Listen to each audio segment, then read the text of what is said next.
How to change a private account to public account on Snapchat. Hey, what's up guys? Welcome back to our YouTube channel, and in today's video, I'm going to show you exactly how you can do it. First thing first, you have to launch your Snapchat. Once done, get logged into the account and then locate your Bitmoji on your top left.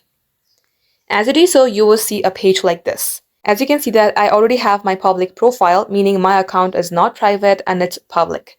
Now let's go ahead and make sure that your account is public as well. Tap on settings icon on your top right hand side, and under privacy control you will see contact me.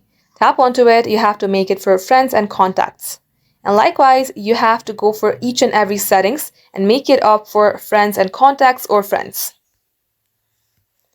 Tap on use my Bitmoji avatar, tap on my friends, view my story, make it friends as well, see me in find friends, toggle it on.